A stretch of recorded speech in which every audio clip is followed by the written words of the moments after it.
farem un aprofundiment important a lo que és la guerra de successió en clau lleidatana, mai millor dit. Estem a l'octubre de l'any 1707 i aquí és on s'estaria preparant l'assalt, amb la referència, evidentment, de la Seu Vella, que en aquells moments encara era la catedral. El conflicte principal és una guerra de successió, és una guerra dinàstica, i aconsegueix que el testament oficial que fa Carles II sigui l'únic hereu de tot el reialme d'Espanya, Felip d'Anjou, que passaria a ser Felip V. Estem en aquest punt, any 1707, els borbònics estan en aquesta banda i tenen que entrar a la ciutat de Lleida. La forma més senzilla per entrar a la ciutat seria aquesta, que no està protegida per enlloc. L'única manera, l'única protecció seria el castell, que està molt lluny. A veure, estem en el punt exacte on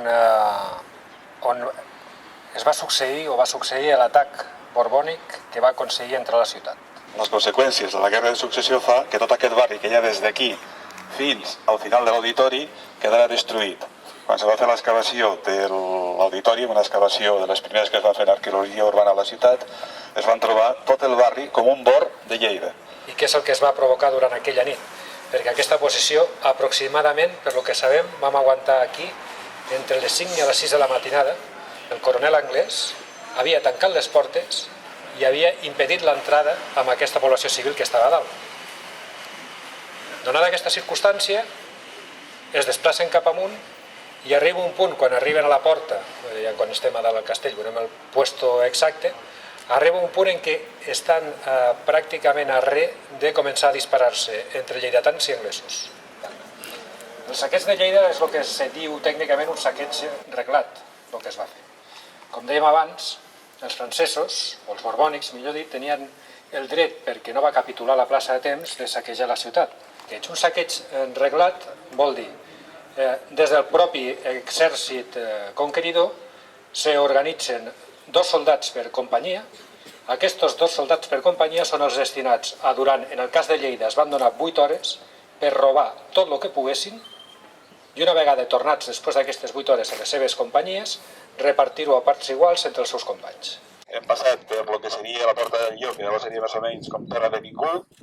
Hem passat abans de la Porta del Lleó per on hauria estat l'Estudi General de Lleida. Recordeu que des de lo que és el Mercat del Pla fins a l'església de Sant Martí estava el barri universitari de Lleida, que també seria una altra de les grans víctimes de la guerra de successió.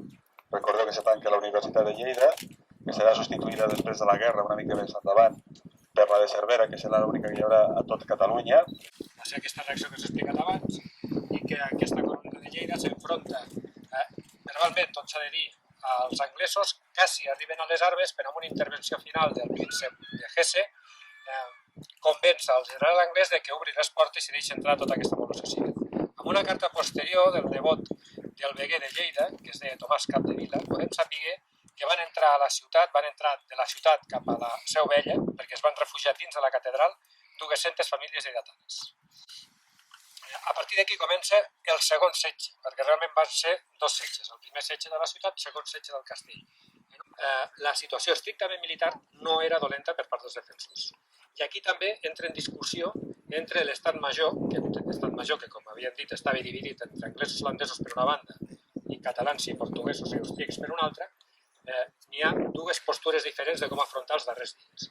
Per part del príncep de Hesse està convençut que poden resistir i no vol per qualsevol concepte entregar la plaça.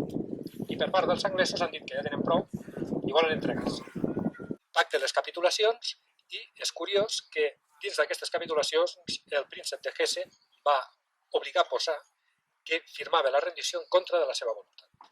La plaça de Lleida s'ha conquerit la ciutat, s'ha rendit el castell i el que cal fer és, esteu en plena guerra, el curs de la guerra encara és molt incert, no ho té clar ningú qui la guanyarà, i un cop que s'ha conquerit Lleida, que és molt estratègica i molt important, el que fan els borbònics és consolidar aquesta posició al màxim, fortificar-la a tope.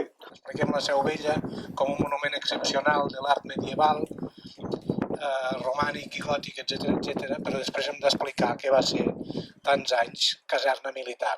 que el que fa que veritablement el conjunt monumental del Turó tingui possibilitats de ser un dia patrimoni de la humanitat és gràcies, malauradament podríem dir, però és així, a la fortificació que estem, que explica una història brutal del país, de la ciutat i d'una fortalesa construïda amb una catedral d'aquesta categoria, i això és un dels plusos que li donen aquestes possibilitats. Bé,